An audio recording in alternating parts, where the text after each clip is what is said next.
আসসালামু আলাইকুম। দেশি কুকিং লাইফস্টাইলে আপনাদের সবাইকে স্বাগতম। আশা করছি আপনারা সবাই ভালো আছেন। আমি আলহামদুলিল্লাহ ভালো আছি। দেশ ও দেশের বাইরে যেখান থেকে আমার আজকের ভিডিওটি দেখছেন, আপনাদের সবাইকে জানাই আন্তরিক প্রীতি ও শুভেচ্ছা। আমি গতকালের একটা ভিডিও দিয়ে আজকের ভিডিওটা স্টার্ট করেছি। গতকাল আমি একটু বাইরে গিয়েছিলাম, তো বাইরে থেকে আসার সময় এই যে একটা ড্রাগন ফল নিয়ে এসছে। এই একটা ড্রাগন ফলের ওজনই হবে 500 গ্রাম। আর বিস্কিট এনেছি, আর এনেছি ক্রিম রোল বিস্কিট। তো এগুলো এখন একটু রিফাইন করে রেখে দিচ্ছিল আমার মেয়ে। আর এই যে আমার বিড়াল সোনা, ওনাকে রেখে বাইরে গিয়েছিলাম, সেজন্য রাগ করেছে। তো আর এই যে এই ভিডিওটা আজকে রান্না করব। তো রান্নার জন্য প্রিপারেশন নিয়ে নিয়েছি। এখানে আমি গাটি কচু কেটে নিচ্ছিলাম, আর গাটি কচুটা ছিলার পরে যখন হাতে নিয়ে দেখতেছিলাম, একদম ডিমের মতো দেখাচ্ছিল। খুব সুন্দর লাগতেছিল। আমি বারবার দেখতেছিলাম আর কি নেড়ে চেড়ে। তো আমি গাটি কচুগুলো কেটে তারপরে একটু লবণ মাখিয়ে রেখে দিব। এগুলো একটু লবণ মাখিয়ে রেখে দিলে বাড়তি যে পিচ্ছিল ভাবটা, সেই পিচ্ছিল ভাবটা চলে যাবে। এরপরে আমি একটা স্ট্রেনার নিয়ে ভালোভাবে ঘষে ঘষে ধুয়ে নিব, তাহলে আর অতিরিক্ত পিচ্ছিল ভাবটা থাকবে না। তো এদিকে আমি গাঁটি দিয়ে চিংড়ি মাছ দিয়ে রান্না করব, আর ডাঁটা ভাজি করব। তো ডাঁটা ভাজি করার জন্য কেটে নিয়েছি। তো এখানে আরও কিছুটা ডাঁটা ছিল, তো ভাবলাম যে ফেলে দিয়ে লাভ কি। তো এটা আমি কেটে গাঁটি কচুর সাথে দিয়ে দিয়েছি। তো এমনিতে তো ডাঁটা দিয়ে চিংড়ি মাছ দিয়ে রান্না করে খাই আমরা, আর শুধু গাঁটি দিয়েও চিংড়ি মাছ দিয়ে রান্না করি। তো আজকে গাঁটির সাথে একটু ডাঁটাও দিয়ে দিয়েছি। তো মাশাআল্লাহ খেতে ভীষণ ভালো লেগেছে। তো বন্ধুরা, যারা ভিডিওটি দেখা স্টার্ট করেছেন এখনও যারা একটি লাইক দেননি, তারা প্লিজ একটি লাইক দিয়ে ভিডিওটা কন্টিনিউ করুন। আর এদিকে কাটাকাটি শেষে আমি রান্নার কাছে চলে এসেছি। তো রান্না করার জন্য প্রথমে আমি পেঁয়াজ ভেজে নিয়েছি তেলের মধ্যে। তো পেঁয়াজটা ভেজে এরপরে এই যে চিংড়ি মাছগুলো ভেজে নিচ্ছি। তো চিংড়ি মাছটা ভাজার পরে এরপরে আমি একটু আদা রসুন ভেজে নেব চিংড়ি মাছের সাথেই।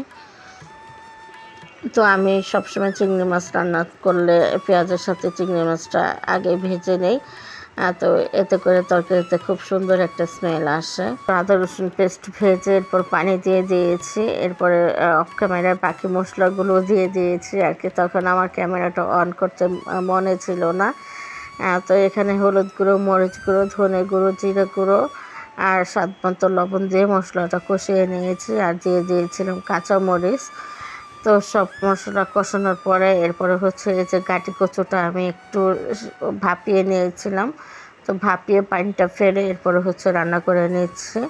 আর গাঁটি কচুগুলো খুব ভালো ছিল। অনেক সময় দেখা যায় গাঁটি কচু কিনে আনলে কেমন যেন একটু শক্ত শক্ত হয়, মানে দুই একটা গাঁটি কচু।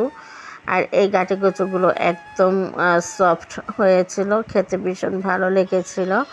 তো সব সময় তো সবজি ভালো পাওয়া যায় না, তো এক এক সময় দেখা যায় এক এক ধরনের সবজি পাওয়া যায়। অনেক সময় বাসি হয় না, কী কারণে জানি না, মানে কেমন একটা শক্ত পড়ে যায়।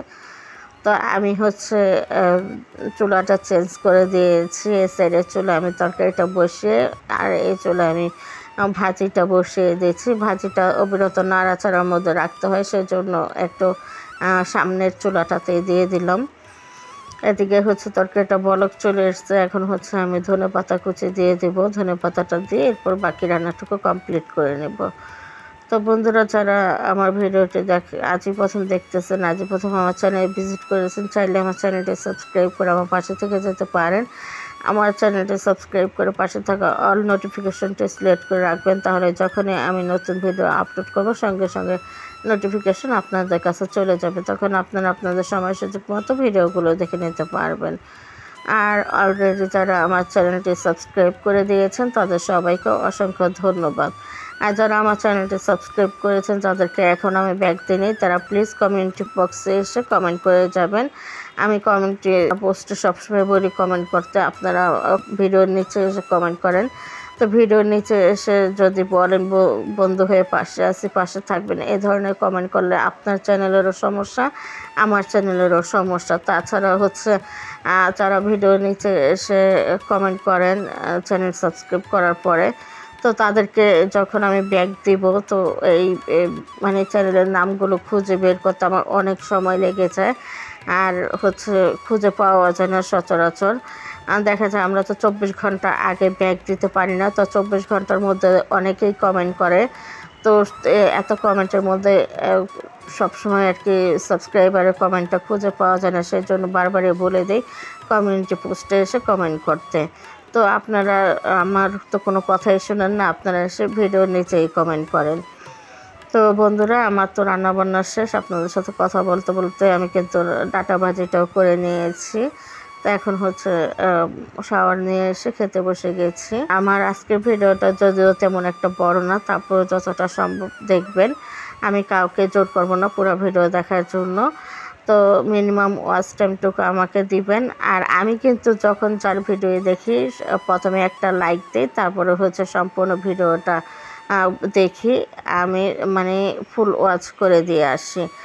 তো আপনাদের ভিডিওগুলো ফুল ওয়াচ করে দিই, এটা হয়তো অনেকেই বিশ্বাস করবেন না। তো আমি আমার স্বার্থেই আপনাদের ভিডিওগুলো ফুল ওয়াচ করি, কেননা আমি যদি আপনাদের ভিডিওগুলো ফুল ওয়াচ করি তাহলে ইউটিউব থেকে আমার ভিডিওর ইমপ্রেশনটা বাড়িয়ে দিবে।